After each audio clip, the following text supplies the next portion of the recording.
Okay, it's about 2:59.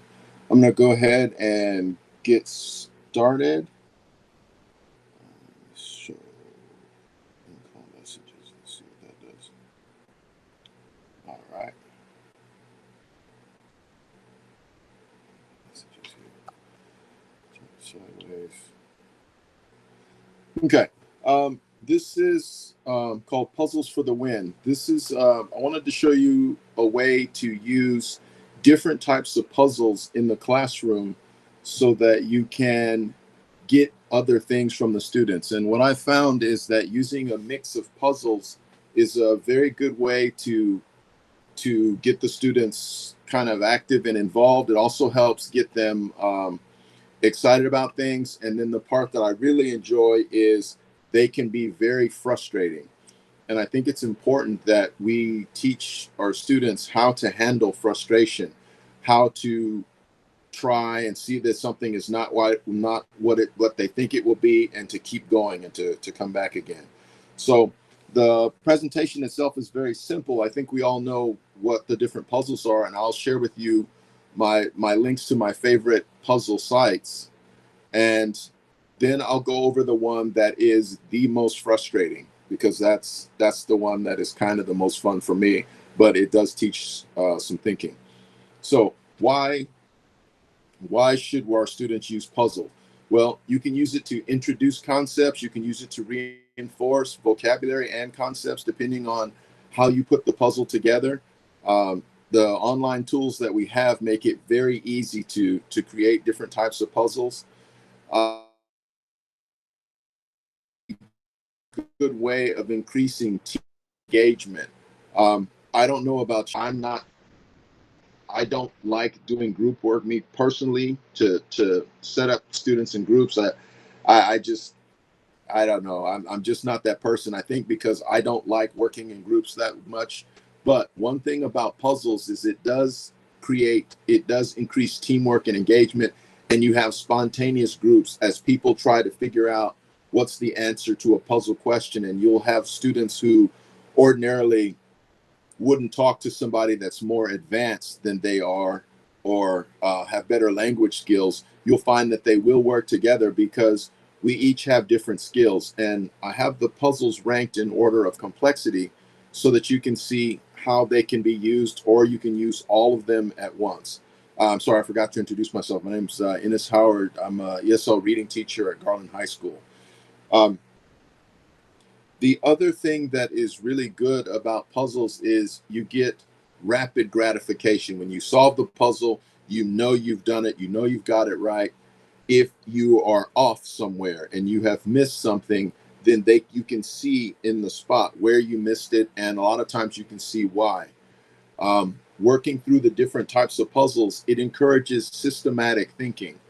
One of the things that I've noticed, particularly in this day and age, the way students are and the way society seems to be, we're having um, not as much success thinking in sequence, knowing that this causes this, which leads to this, which can lead to this.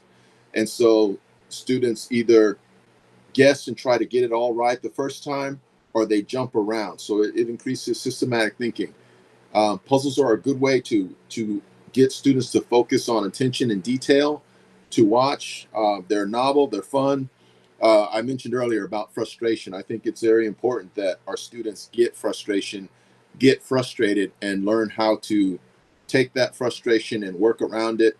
And I really like building authentic self-esteem. And I believe that self-esteem comes from putting in the effort and accomplishing something that you know you've put in the work for, and you've accomplished it, and you have a genuine sense of pride that, okay, I have really, I've done it. I got it. I got the idea. Okay, so let's go through the different types. So the slides are very simple, very black and white. And like I said, I will, when I figure out how to escape this, since I'm on my iPad, I will link this as a share, and then we can all get to it that way. Um, Puzzles have, in order of increasing complexity and difficulty, Bingo is probably the easiest of the types of puzzles. You don't really have to have a whole lot of skills to do bingo, but what you can do is you can look and see. You have to pay attention. You have to focus, and you have to follow the directions to keep track of, has this one been called? Do I get this? I like this particular application called Bingo Baker. So let me see what happens if I click on the link. Will it open up for me? Let's see. Okay, cool. Yes. So with Bingo Baker, you have a um, it. Well, like I said, you create your bingo cards. You can print them out. Let me slide down a little bit. You can see here. You can create 5x5, 4x4, or 3x3. Now, the good thing about Bingo Baker is you can mix words with pictures and images. So it doesn't matter what subject you teach or what grade level you teach. You can have it where students are having to keep track of a number, and the clue you might give, let's say that the bingo choice was this one here where it's 55. Let's say as a clue, you say, whether you're teaching math, you say 5 times 11. They have to know or figure out the 5 times 11 is 55, and then they mark that space on their card, and they can use an X, or they can put things there. You can do that. I like them. I like Bingo because you can use foreign language. I like Bingo Baker because you can, as I said, you can use images. You can describe things. So let's say that you have a famous image, and you say, this is a landmark in New York City, in New York Harbor. And one of the images in one of the bingo squares is you have the Statue of Liberty. So you can increase the complexity by the question that you ask, whether you have it where they have to figure out the image and know what the word is, or whether they have to go vice versa, or you can have a definition. You give the definition as the clue, and then they have to find the word that is that definition. So Bingo Baker is very simple. The instructions are here. You click it. You fill it in. You can have some extra words. You can play it online, but since we're all going to be coming back, I think it'll be more fun if we do it the traditional way. It is a very good way to build camaraderie, build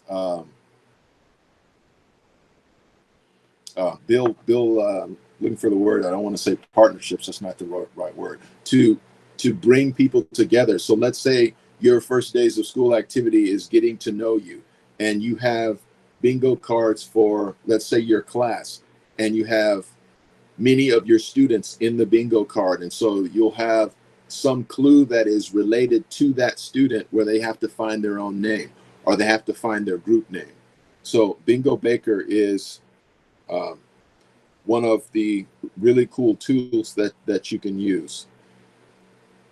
Okay, let me hide this in-call message. I'm sorry, let me go back to my slides. Okay, let me see what's going on here. I click done. Oh, okay, I just clicked done. It goes back. All right.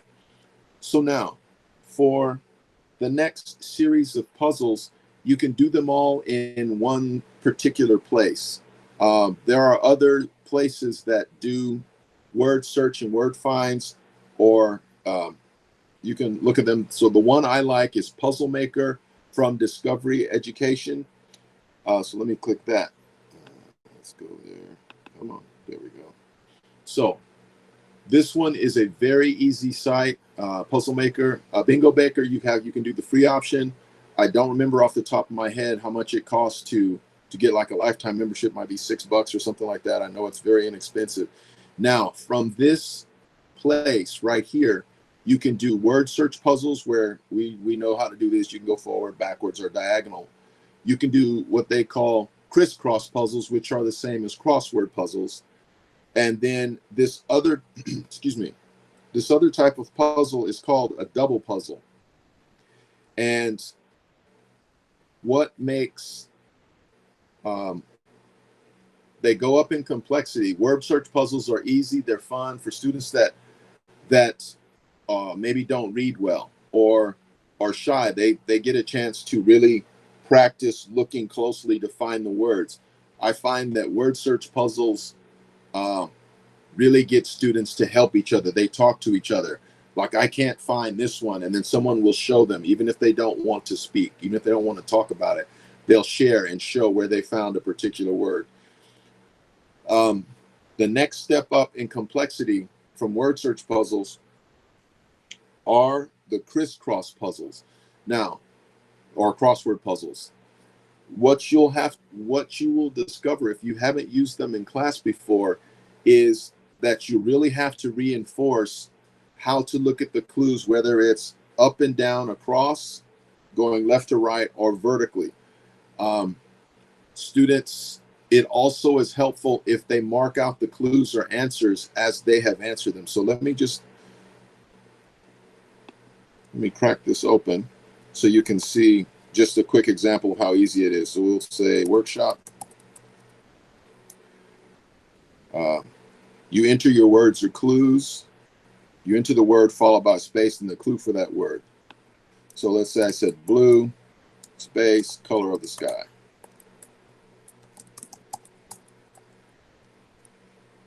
Red, color of a stop sign. Green, the color of the grass. So I put my words in. So now what you can do is you can use any of the vocabulary that you're using. So if you're teaching you're teaching literature, or you're teaching a particular story, you can put the characters and what they are. You're teaching biology, you can put the name of the organelles and their functions. So you can mix and match, and all you do is you hit create my puzzle, and it creates your puzzle. And then you walk people through the keys to doing a crossword puzzle. And the key is you look if whether the clue is saying that it goes across or down. So you get the students in the habit of going, okay, so to across, color of a stop sign. Oh, that's red. And you might have a student that writes red from to down instead of across. So you have to make sure that they keep track of their letters and they mark it. So once they write red, then they go to the clue for to across and they draw a line through it so they keep track. It is a very good way to get them in the habit of checking and being consistent. It is especially tricky if you have words that are, let's say, synonyms. So more than the same clue might cover more than one word, and they'll have to look to see how many letters and does it fit. I'm always surprised every year at how many times students do not do. They're not familiar with crossword puzzles. And after a year of being at home, I just have these nightmares about students that have not held a pencil in over a year. So we're going to find that out pretty soon. But the other thing that I like about these is you can stack all of these together. So you know the vocabulary that you're teaching for a particular unit or a particular area that you're going to cover. You can have a word search with those. You can have bingo with those. You can have a crossword puzzle, and you can also have a double puzzle, which I'll show you in just a second. These all go together, so you can have different puzzle activities all together.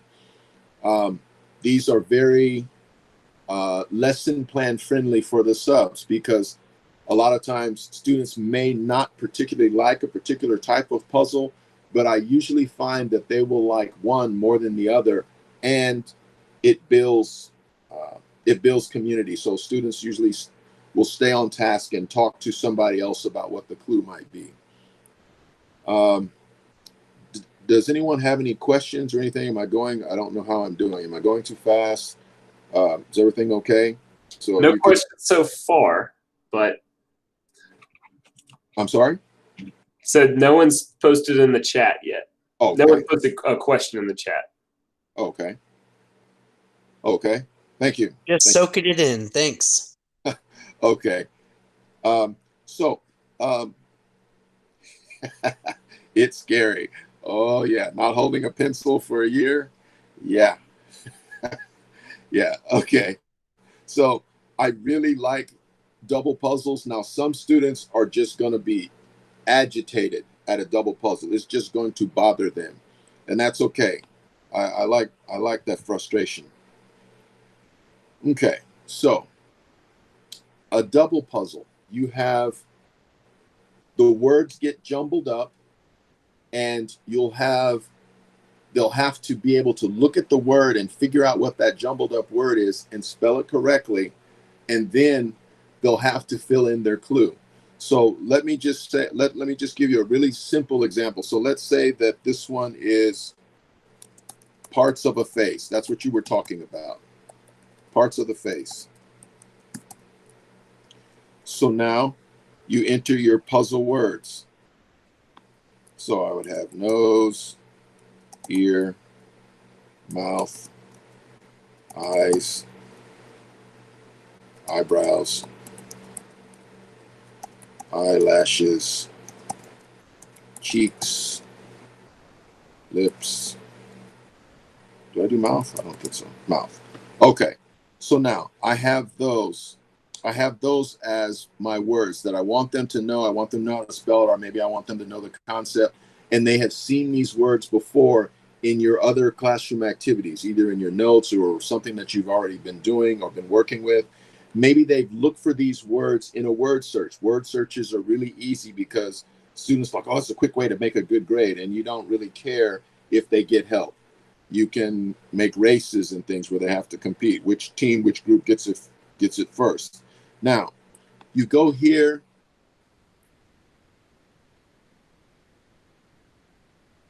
Goes with your puzzle. So that I want this to say smile. Now,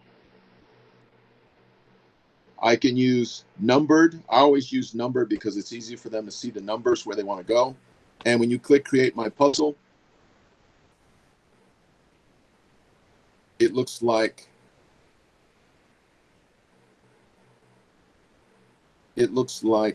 this. Okay. So they know that these are all parts of the face. So they'll have to look at the letters and figure out, okay, what is this? Okay. And some students are going to be really good at it and get it quickly. Other students are going to go, they'll just sit there and stare at it. But the cool thing about it is if you've introduced the words that they're looking for early on or in another activity, then some students will figure out, hey, I can get the word just by counting the letters or look for an unusual letter. So, oh, I see a TH. So I know that one. Oh, I'm sorry, I'm pointing. I know this one here at the very bottom is mouth. And look at the one here at the top. You see where it says SENO? So they can go ones, and you go, no, is that a part of your face? And all you have to do is keep repeating that. Is that a part of your face? No. So you go, oh, nose, N-O-S-E. So that little one there has the S because that's where the S would go. So they know the S goes all the way down to the first box clue there. I'm sorry you can't see that, but it goes to that first clue there under number 1, and they'll put an S there. And that S will let them know. So the idea is they're going to get whatever your word or your phrase is at the bottom. And you can make your word or phrase at the bottom anything you want, and it'll just pick out the letters for you from your clues. This is a very good. I like this as an activity because, like I said, sometimes it's a little frustrating for the students, but it does help with the spelling, particularly if you're teaching. I like to do this with words like, the homonyms, like there, and there, the different types of spelling for there. We've seen it in different clues in the crossword puzzle. So instead, like if I wanted to have a clue going across to say, they're sitting quietly, and I want them to spell it THEY', then my clue for the crossword puzzle is blank sitting quietly. And then I'll put in parentheses plural or a group, or I might have they, and they'll have to figure out which one they want to use. is everybody familiar with a close activity where you have a passage or a sentence or word and you leave a line and they have to put the word in that matches? This is a good activity to do before you have them doing this one. And this is one of the ones that is, this puzzle type is one of the ones that is very frustrating for some students. They don't like it. They may not see the spelling thing of it right away, and it'll just agitate them, and that's okay. Why should you be the only one to suffer? All right. I talked about crossword puzzle and crisscross puzzles, and that's the same one. That is that's the crossword puzzle. They're the same one. And let me go. Oops, sorry. Go back to discovery. So let me show you what the crisscross puzzle looks like. Okay, parts of the face. So now, again, oh, I already demonstrated this. You type the word, give it a space, put the clue. The cool thing, the good news is you can put this in a spreadsheet and have it there and just copy that text from your spreadsheet where you have the clues in a column and the word in the other, and just paste it in there and hit create puzzle. If you don't like it, go back and hit create puzzle again, because it'll put them in at random. So it'll mix them up. So you can make an A and B style grouping of puzzle. You can also mix your words at random for the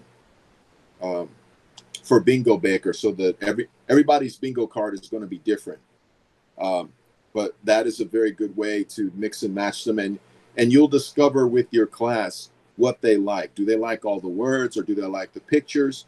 Or I haven't figured out how to do. Oh yeah, well I guess I can now. I've never done it, but I can tell you how. In Bingo Baker, where you put the pictures as the puzzle, and then on your screen or your presentation device or on the board, you have the picture that has to go with the picture that they're supposed to use as the clue. I got to remember that. I haven't done picture clue for bingo, but I think that would be kind of an interesting, kind of fun thing. Okay. The king of the puzzles are, I think, logic puzzles. Now, logic puzzles, students have to use clues and deductive reasoning to figure out the answers. And I have two sites there. I have, I see Jonathan.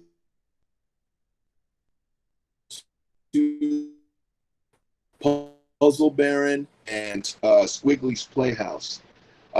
That's just to give you an idea of what it should look like. So let me jump over and go to a simple one. I mean, I like I said, I don't know how to send this to you yet, but I'll try to share it. Let me. Oh yes, they are. I saw your comment, Viviana. Okay, yes, they are very cool, and they are called logic puzzles. Oops, where'd you go? Oh, okay. Hold on, give me a second here. Let me bounce around. Okay. Copy the photo. Okay. Trying. What is this? Notability. No, not my notes. Notability. Recent notes. I just did it. July 22nd. That's this one. Oh, okay. It's there. Okay. So, take a look at this puzzle. So, you have Stacy, who is not the oldest, wore the purple backpack. Hopefully, this will write without using my pencil. Hopefully, this will write without, too much trouble. Okay. So, if the clue, if it's true, I tell my students to use a circle. If it's false or it can't be true, I tell my students to use an X. Okay. So what I do is I'll use a simple one like this, one where the grid is not so catastrophic. I'll use a simple one like this and I'll walk them through the logic and I'll show them in order to do these puzzles, you have to read the clues very carefully and you're going to have to go back and forth, particularly on the ones that are a little bit more complex. So Stacy, who is not the oldest. So now we'd all be doing this together and I would model Stacy. So if Stacy, here's Stacy, she's not the oldest, can she be in 5th grade? If she's not the oldest, let me go with red here for my X's. Stacy, who is not the oldest, so Stacy can't be in 5th grade. Okay, she's not the oldest. She can't be in 5th grade. She wore a purple backpack. So if Stacy wore a purple backpack, I go to Stacy and I move all the way over and I see that she wore a purple backpack. That's what it said. And so I have my students, they're following along with me. Now, to show them how to get to the logic, I walk them through. So, and I would model this verbally. Can Stacy be wearing a black backpack? No. Can she be wearing a blue backpack? No. Can she be wearing a green backpack? No. Now, I see your comment, Jessica. So when you make your own grid with Microsoft Word, which is probably the easiest one to make your grid with, be sure to make this very big. So the student, this mark here, I'm sorry, that looks horrible. Make that separating, dividing line big so that they can see. So now, once you have an answer that is true, horizontally and vertically, they cannot be true. Only one thing can be true at a time. So if Stacy has the purple backpack, can Rebecca have the purple backpack? No. Can Emma? No. Can Bruce? No. So now you go back to the clue. Stacy, who is not the oldest, wore the purple backpack. I have that one. Okay, so we'll see if we need to come back to that. The girl who was in 5th grade did not like the color green. Okay, so what did I see? Yes, it is a killer. Look, I see a comment. I see the comment pop up as they do. The girl who was in 5th grade. So a girl is in 5th grade. So is Bruce a girl? Nope. Bruce can't be in 5th grade. Did not like the color green.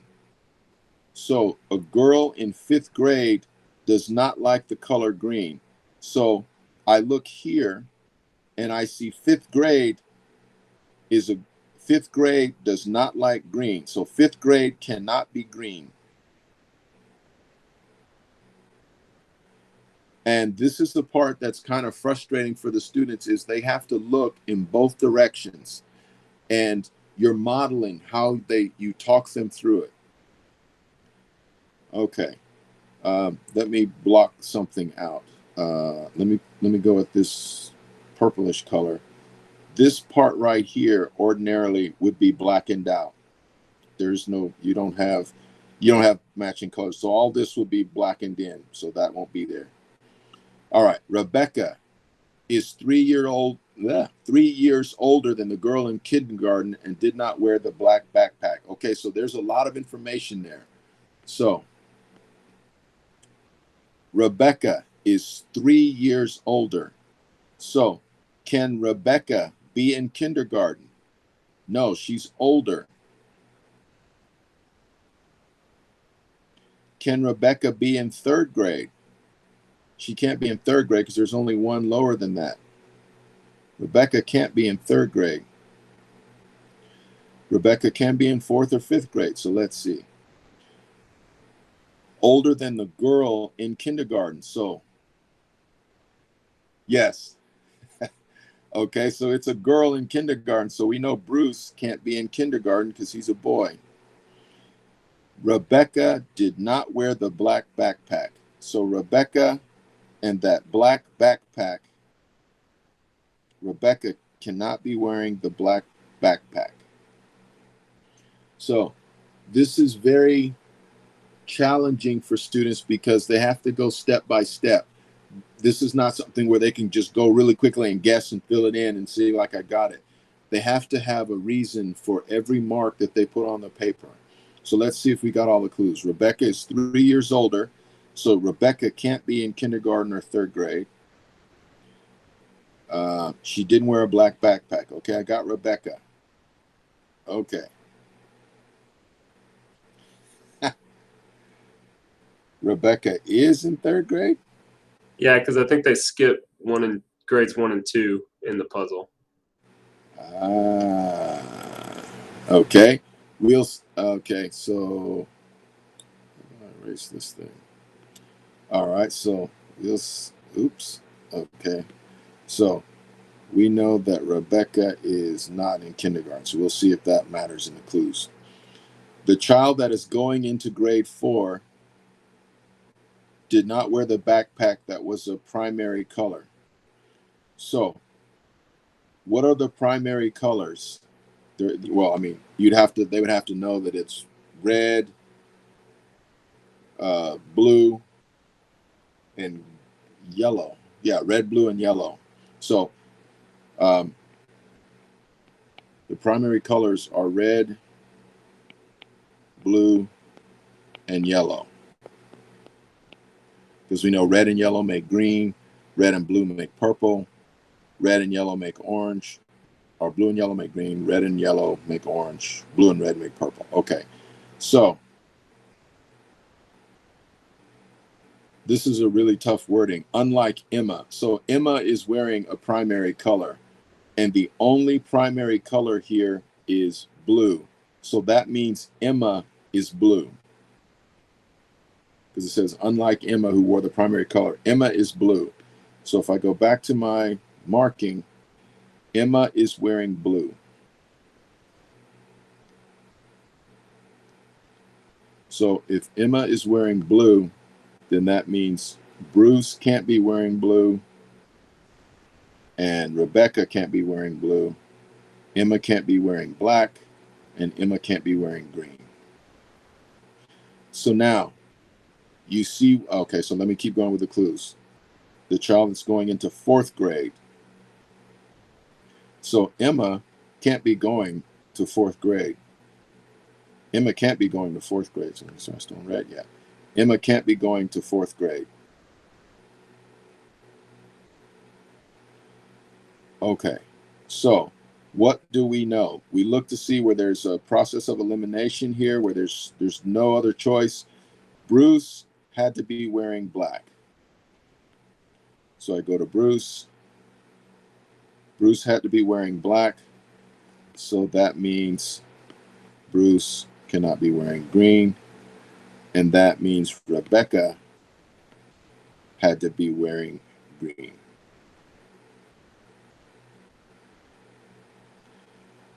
And now you're going, okay, great. Now what? So now you have to go back to the clues. Okay. Who wore the purple? Stacy wore the purple. And she's not the oldest. Okay, my red eliminated here. Stacy wore the purple. Stacy's not the oldest.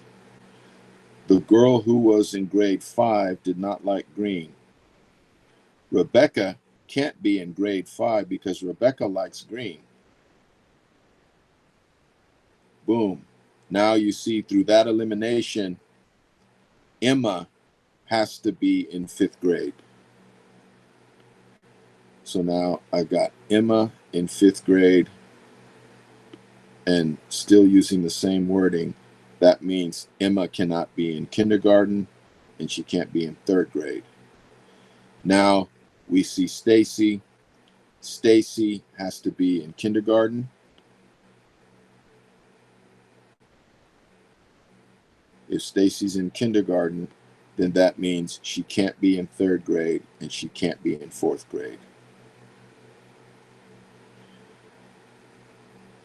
Okay, Rebecca is 3 years older than the girl in kindergarten and did not work. Rebecca is 3 years older. So, okay, so you see Rebecca has to be in 4th grade. So they did that thing. I mean, you pointed out that there were other grade levels before that, but Rebecca would be 3 years older here than the girl in kindergarten. So Rebecca is 3 years older than Stacy. So that would make Rebecca here the 4th grader. And let me put these here. So if Rebecca is the 4th grader, then Bruce can't be the 4th grader and Rebecca can't be 3rd grade. And then now this last one here, Bruce is in 3rd grade. Sorry, but Rebecca is in 3rd grade because K is 5, 1 is 6, 2nd is 7, 3rd is 8. 3 years older than kindergarten is 3rd grade. So if 3 years older than kindergarten is 3rd grade, okay. Yes, you have 1st, 2nd, 3rd. That's 3 years. Okay. Okay. You said kindergarten is 5. Kindergarten's 5. 1st grade 6. 2nd grade 7. 3rd grade 8. Okay, so we switch.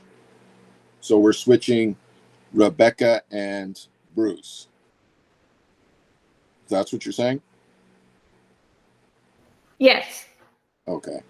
So let me try to get that. Oops. Yeah. Okay.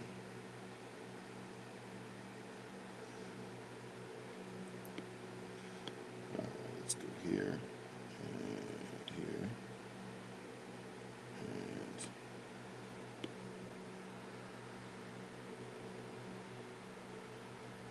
okay. Okay, so Bruce is here. Oop. So Bruce is here. Emma's here. Let's go here. There we go.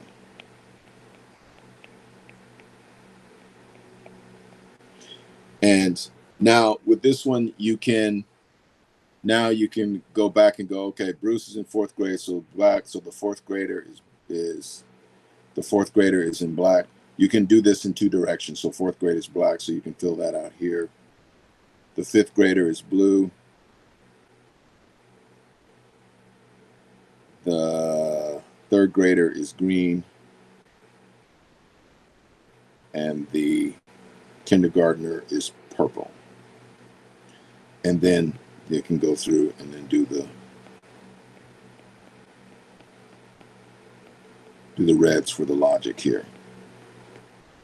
Okay. As you can see, this is a puzzle that will push them. They'll have to follow along. They'll have to keep up with it. And what I really love that happens in the class is when you have a student that they didn't know that they were logical, and all of a sudden they'll see it and things just jump out at them and they're just flying ahead, still being logical, still getting to the choices before you walk them through it.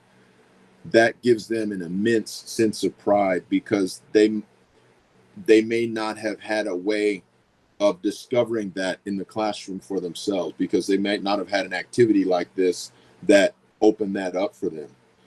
And it's very exciting when they find out that, wow, I can do this and I'm good at these. I see it, especially when somebody else that might be making better grades than them or might be, more consistent in terms of their academics or something, when they see they make that connection just like anyone else, and they can see it. Now, what I would, I don't know where to look. Okay. What I would recommend that you do is do this as a spreadsheet or as a Word document, and just create a table. And the way that you really get solid student engagement is you use their names. So I would, to make this easy, I would take this and I would go, okay, I know Stacy is purple. So now instead of grades here, the K 3, 4, 5, I would change that depending on where you are. I'm in high school, so I might change that to periods. So first period, second period, third period, fourth period, and I would change the colors to a subject: art, math, English, social studies.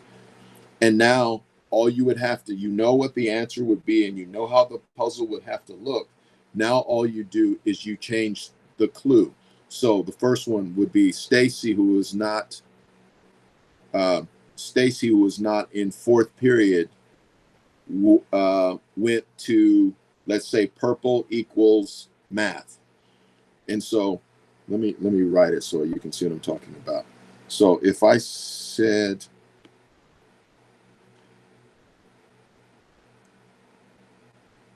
I would make my own key. I would go black, blue, green, and purple.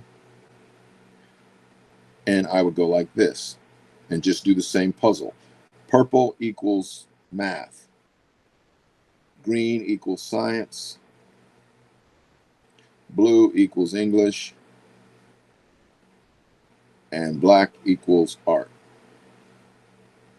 Okay. And now I would do the same thing with K, 3, 4, 5. K is first period. 3 is second period. 4 is third period. 5 is fourth period. Now all I have to do is change the periods. So change the format of the things here. So the way that I would do that is I would use your student names.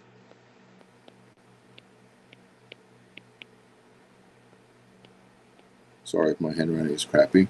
Use your student names, and you make these changes. Now all you have to do is make sure that you're wording. So let's say that Stacy equals Lisa, let's say. So now it would be Lisa, who's not the oldest. So that would be who is not in fourth period, not in fourth period. Instead of purple backpack, I would say went to math.